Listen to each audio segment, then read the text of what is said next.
प्रथम मैं तेजकरण चौहान, सह आचार्य इतिहास, मांगीलाल बागड़ी महाविद्यालय नोखा। आज के इस व्याख्यान में हम बीए पार्ट फर्स्ट के एक महत्वपूर्ण विषय प्रथम विश्व युद्ध के कारण और उसके परिणामों के बारे में चर्चा करेंगे। साथ ही साथ इसका उत्तरदायित्व किस किस राष्ट्रों और किन किन व्यक्तित्वों पर रहा, संक्षेप में उसके बारे में भी चर्चा करेंगे। जब हम प्रथम विश्व युद्ध की घटनाओं को देखते हैं तो सहसा ही बिस्मार्क का वह कथन याद आ जाता है, जब उन्होंने कहा था, मैं विश्व युद्ध को अपनी आंखों से नहीं देख सकूंगा, लेकिन आप देखेंगे और यह निकट पूर्व से ही प्रारंभ होगा। बिस्मार्क का यह कथन स्पष्ट करता है कि प्रथम विश्व युद्ध सिर्फ 28 जून 1914 को ऑस्ट्रिया के युवराज फर्डिनेंड और उसकी पत्नी सोफिया की हत्या एकमात्र कारण नहीं था, बल्कि इस युद्ध के लिए आवश्यक पृष्ठभूमि और तैयारियां इटली और जर्मनी के एकीकरण से भी पूर्व ही होनी प्रारंभ हो चुकी थी। यूरोप के इतिहास में 1870-71 का वर्ष 19वीं शताब्दी के राजनीतिक इतिहास का वह निर्णायक मोड़ है जिसने आने वाली समस्त वैश्विक घटनाओं को अत्यंत गहराई तक प्रभावित किया।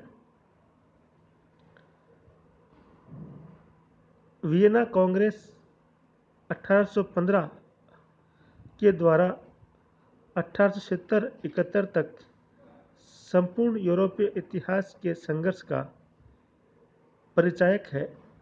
यह संघर्ष नवीन सिद्धांतों और पुरातन व्यवस्थाओं के मध्य एक वैचारिक संघर्ष था। राष्ट्रीयता और उदारवाद को फ्रांस की क्रांति ने स्थापित किया, वहीं वियना कांग्रेस ने इन सिद्धांतों को जमींदोज करते हुए पुरातन व्यवस्था को पुनर्जीवित करने का प्रयास किया। इन दोनों विचारधाराओं के मध्य जो संघर्ष प्रारंभ हुआ, उसकी परिणति हमें विश्व युद्ध के रूप में दिखाई देती है। 1815 से 1871 तक अनेक राष्ट्रों का उदय हुआ, जिसने संपूर्ण यूरोपीय राजनीतिक मानचित्र और स्वरूप को बदल दिया। यूनान ने तुर्क साम्राज्य से संघर्ष करके स्वतंत्र राज्य का निर्माण किया और बेल्जियम को हॉलैंड से विच्छेदित कर दिया गया। 1853 के क्रीमिया युद्ध के पश्चात हुई पेरिस की संधि के द्वारा मोल्दाविया और वॉलेसिया नामक प्रांतों को तुर्क साम्राज्य से स्वतंत्रता मिली। इसी प्रकार 1861 ईस्वी में इन दोनों राज्यों ने मिलकर एक नए राज्य रोमानिया का निर्माण किया। इस प्रकार हम देखते हैं कि साम्राज्यवाद की भावनाओं के चलते विभिन्न साम्राज्यों के बीच कटु प्रतिद्वंदिता की शुरुआत हो गई थी, जिसके परिणाम स्वरूप राजनीतिक संबंध विषाक्त हो गए। 20वीं शताब्दी के प्रारंभ का यूरोप वस्तुतः एक बारूद के ढेर पर खड़ा था, जिसमें मात्र चिंगारी की देर थी, और उसी स्थितियों को बिस्मार्क ने समय से बहुत पहले ही पहचान लिया था।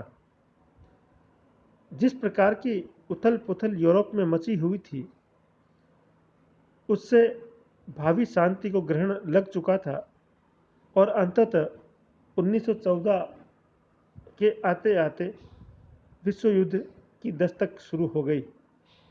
संपूर्ण यूरोप दो भागों में विभाजित हो गया। प्रथम गुट मित्र अथवा संयुक्त राष्ट्रों का था, जिसमें इंग्लैंड, फ्रांस, रूस, सर्बिया, जापान, पुर्तगाल, इटली, संयुक्त राज्य अमेरिका, रोमानिया, यूनान, Siberia, Shyam, Cuba, Panama, Brazil, Guatemala, Nicaragua और कोस्टा रिका इत्यादि राष्ट्र थे। द्वितीय ध्रुव केंद्रीय शक्तियों का था, जिसमें जर्मनी, ऑस्ट्रिया हंगरी, बुल्गारिया और तुर्की सम्मिलित थे।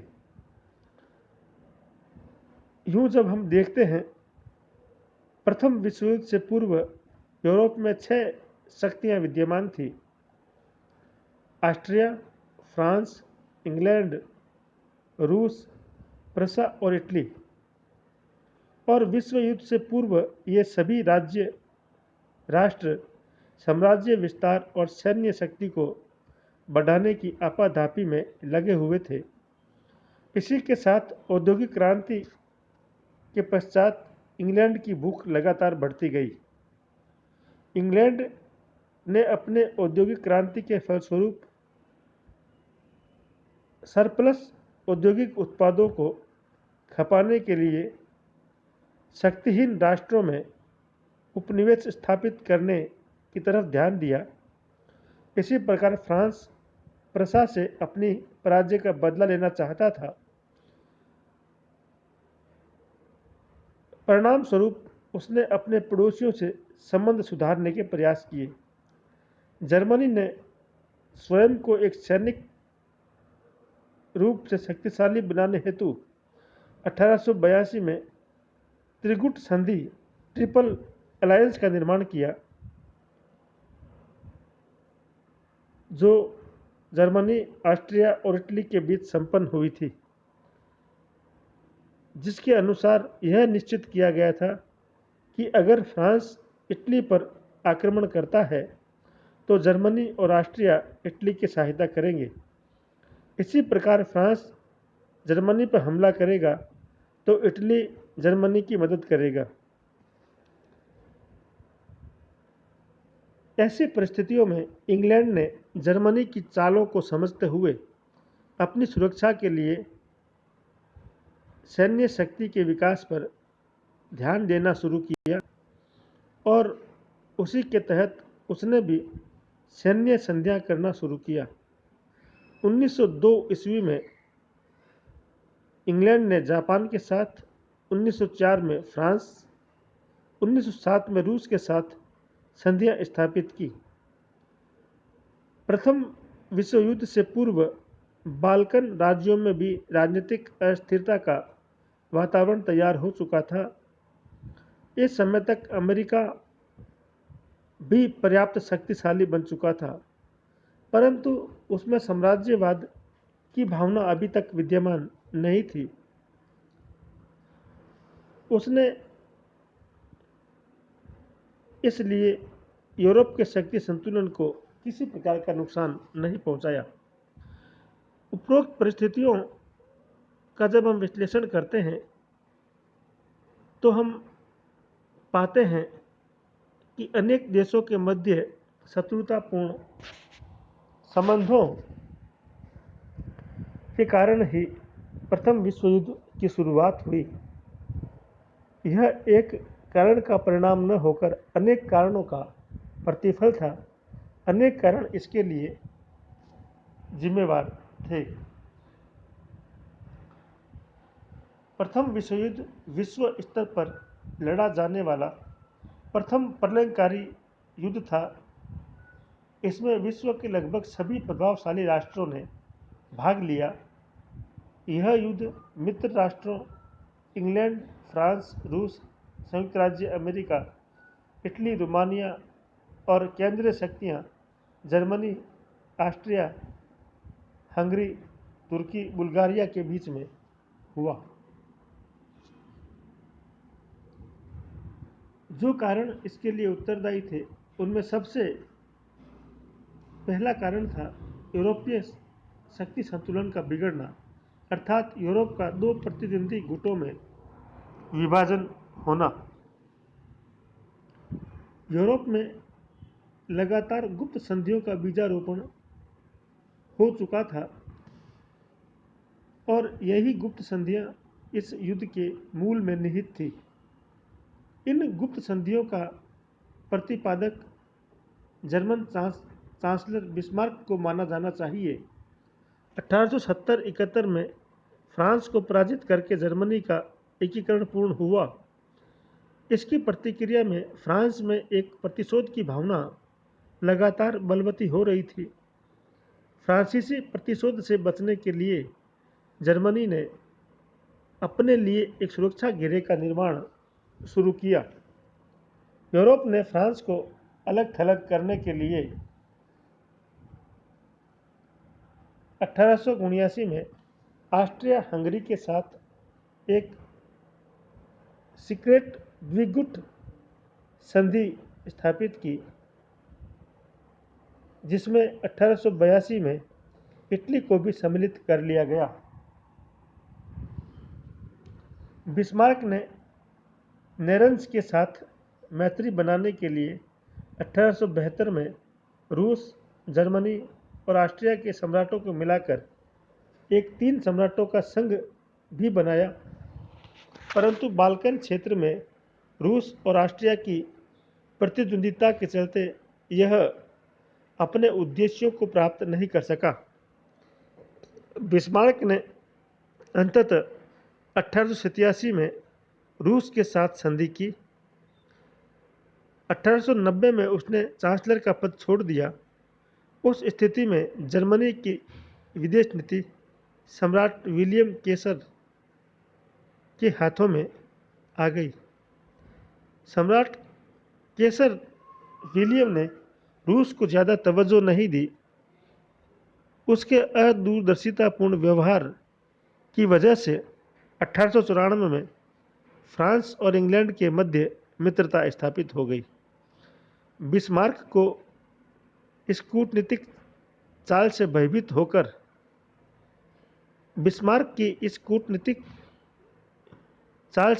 होकर इंग्लैंड ने 1902 में जापान के साथ, 1904 में फ्रांस के साथ और 1907 में इंग्लैंड ने फ्रांस और रूस के साथ मिलकर समझौते किए, जिसे त्रिराष्ट्रीय समझौता या त्रिवर्गीय मैत्री संघ ट्रिपल एंटेंट के नाम से जाना जाता है। इन दोनों गुटों की बढ़ती हुई प्रतिद्वंदिता लगातार और गहरी होती चली गई, जो 1914 में प्रथम विश्व युद्ध के रूप में घटित हुई।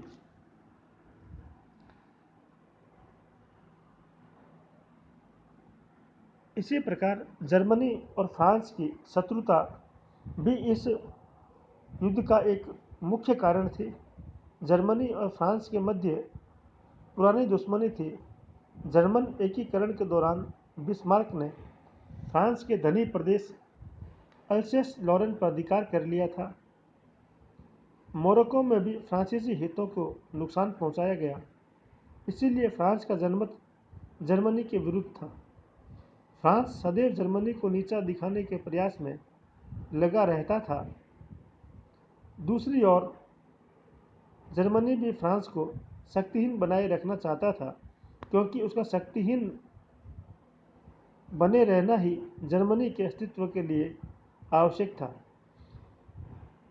साथ इसीलिए जर्मनी ने फ्रांस को हमेशा मित्र विहीन बनाए रखने के लिए कुछ ऐसी गुप्त संधियां मित्र राष्ट्रों के साथ की। बदले में फ्रांस ने भी जर्मनी के विरुद्ध अपने सहयोगी राष्ट्रों का गुट बनाना शुरू किया और अंततः यही गुट प्रतिगुट बनाने की होड़ ही इस युद्ध का कारण बनी। इसके साथ साथ विभिन्न देशों के बीच साम्राज्यवादी प्रतिस्पर्धा की शुरुआत हुई, जो इस विश्व युद्ध का मूल कारण मानी जा सकती है। इंग्लैंड ने अपने देश में हुई औद्योगिक क्रांति के फलस्वरूप कल कारखानों को चलाने के लिए कच्चा माल और कारखानों में उत्पादित वस्तुओं की खपत के लिए बाजार की आवश्यकता महसूस हुई। इंग्लैंड ने इन्हीं आवश्यकताओं को देखते हुए इंग्लैंड ने फ्रांस और रूस ने एशिया और अफ्रीका में अपने अपने उपनिवेश स्थापित करने शुरू किए। जर्मनी और इटली जब बाद में उपनिवेशवादी दौड़ में सम्मिलित हुए तो उनके विस्तार के लिए संभावनाएं बहुत कम रह गई थी। अतः इन देशों ने अपनी उपनिवेशवादी विस्तार की एक नई नीति अपनाई और वह थी दूसरे राष्ट्रों के उपनिवेशों पर बलपूर्वक अधिकार कर अपनी स्थिति सुदृढ़ करने की। प्रथम विश्व युद्ध आरंभ होने के समय तक जर्मनी की आर्थिक और औद्योगिक स्थिति अत्यंत बेहतर हो चुकी थी। अतः जर्मन सम्राट धरती पर और सूर्य के नीचे जर्मनी को समुचित स्थान दिलाने के लिए व्यग्र हो उठा। जर्मनी की थल सेना तो मजबूत थी ही, अब वह एक मजबूत जहाजी बेड़े का निर्माण कर अपने साम्राज्य का विकास इंग्लैंड के समुद्र पर स्वामित्व को चुनौती देने के प्रयास में लग गया। 1911 में आंग्ल जर्मन नाविक प्रतिस्पर्धा के परिणाम स्वरूप अगादिर का संकट उत्पन्न हुआ। उसे सुलझाने का प्रयास हुआ, परंतु यह विफल रहा। 1912 में जर्मनी में एक विशाल जहाज इम्पेटर बनाया, जो उस समय का सबसे बड़ा जहाज था। फलस्वरूप जर्मनी और इंग्लैंड में वैमनस्य और अधिक बढ़ता चला गया। इसी प्रकार मोरक्को और बोस्निया संकट ने इंग्लैंड और जर्मनी की प्रतिस्पर्धा को और अधिक बढ़ाया। अपना प्रभाव क्षेत्र बढ़ाने के लिए पतनशील तुर्की साम्राज्य की अर्थव्यवस्था पर नियंत्रण स्थापित करने के उद्देश्य से जर्मनी ने बर्लिन बगदाद रेल मार्ग योजना बनाई, तो इंग्लैंड, फ्रांस और रूस ने इसका विरोध किया, क्योंकि इससे उनके साम्राज्यवादी हितों को नुकसान पहुंचने की आशंका थी। 1900 ईस्वी में जर्मनी ने अपने नौसेना अधिनियम में यह उल्लेख किया कि जर्मनी का नौसैनिक बेड़ा इतना शक्तिशाली होगा, यदि सर्वाधिक बलशाली नौसैनिक शक्ति भी उससे मुकाबला करेगी तो उसकी प्रतिष्ठा के लिए खतरा उत्पन्न होगा। इन्हीं साम्राज्यवादी ताकतों के टकराव का एक केंद्र बाल्कन प्रायद्वीप भी बना, जहां तुर्की, रूस और ऑस्ट्रिया के हित परस्पर टकराते थे। रूस और ऑस्ट्रिया बाल्कन प्रायद्वीप में टर्की के प्रभाव को समाप्त कर अपना अपना स्वामित्व स्थापित करना चाहते थे, और जर्मनी टर्की में अपने इन दोनों ही प्रतिद्वंदियों के प्रभाव को बढ़ने नहीं देना चाहता था। अपने इन्हीं आर्थिक साम्राज्यवाद को बनाए रखने के लिए सभी यूरोपीय राष्ट्रों में सैन्यवाद की शुरुआत हुई, और इस सैन्यवाद ने प्रथम विश्व युद्ध को और अधिक निकट ला दिया। प्रत्येक राष्ट्र अपनी सुरक्षा और विस्तारवादी नीति को क्रियान्वित करने के लिए अस्त्र शस्त्रों के निर्माण और उनकी खरीद बिक्री में लग गया। उसने अपने उपनिवेशों की सुरक्षा के लिए भी सैनिक दृष्टिकोण से अपने आप को मजबूत बनाना आरंभ किया। फलस्वरूप युद्ध के नए नए अस्त्र शस्त्र बने। राष्ट्रीय आय का एक बहुत बड़ा भाग अस्त्र शस्त्रों के निर्माण और सैनिक संगठनों पर खर्च होने लगा। जैसे फ्रांस, जर्मनी और अन्य प्रमुख राष्ट्र अपनी आय का 85% हिस्सा सैन्य व्यवस्थाओं पर खर्च करने लगे। अनेक देशों में अनिवार्य सैनिक सेवा लागू हुई। सैनिकों की संख्या में अत्यधिक वृद्धि हुई। सैन्य अधिकारियों का देश की राजनीति में वर्चस्व हो गया। इस प्रकार पूरा यूरोप का वातावरण दूषित हो गया और इस प्रकार से वह एक बारूद के ढेर पर बैठा दिखाई देने लगा। ये अस्त्र शस्त्र बढ़ाने की होड़ अंततः उनको विशाल विनाश की ओर ले गई। इसके साथ ही साथ उग्र राष्ट्रवाद की धारणा भी इसका एक महत्वपूर्ण कारण था।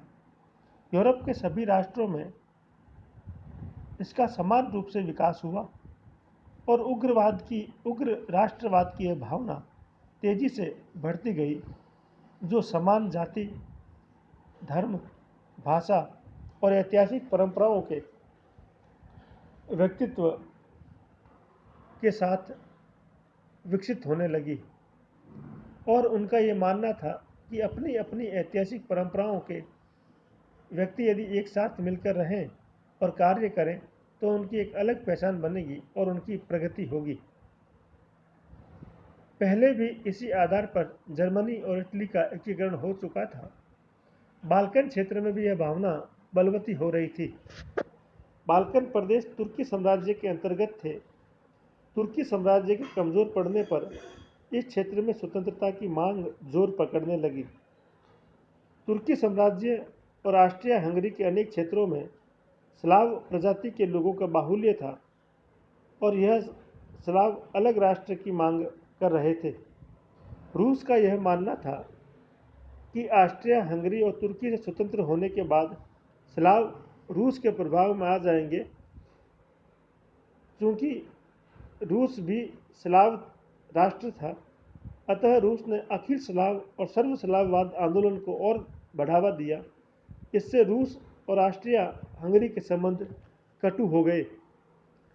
इसी प्रकार सर्व जर्मन आंदोलन भी शुरू हो चुका था। सर्व चेक और पोल प्रजाति के लोग भी अपने अलग राष्ट्र और स्वतंत्रता की मांग कर रहे थे। इससे यूरोपीय राष्ट्रों में कटुता की भावना लगातार बढ़ती गई। इसके साथ साथ उस समय एक ऐसी कोई अंतर्राष्ट्रीय संस्था भी विद्यमान नहीं थी जो इन राष्ट्रों की महत्वाकांक्षाओं और साम्राज्यवादी आकांक्षाओं पर अंकुश लगा सके। विभिन्न राष्ट्रों के मध्य फैल रहे साम्राज्यवाद, सैन्यवाद और उग्र राष्ट्रवाद पर नियंत्रण लगाने वाली इस प्रकार की किसी संस्था का अभाव होना भी प्रथम विश्व युद्ध का कारण बना, क्योंकि सभी राष्ट्र अपनी अपनी महत्वाकांक्षाओं के मद्देनजर अपनी अपनी मनमानी कर रहे थे, जिससे यूरोप की राजनीति एक अलग प्रकार की अराजकता की अवस्था में पहुंच गई थी। इसी प्रकार विश्व युद्ध के होने में जनमत और समाचार पत्रों का भी एक बड़ा रोल रहा। प्रथम विश्व युद्ध के लिए तत्कालीन जनमत को उकसाने में तत्कालीन समाचार पत्रों ने भी एक महत्वपूर्ण रोल निभाया। प्रत्येक देश के राजनीतिज्ञ, दार्शनिक और लेखक अपने अपने लेखों में, भाषणों में युद्ध की वकालत कर रहे थे।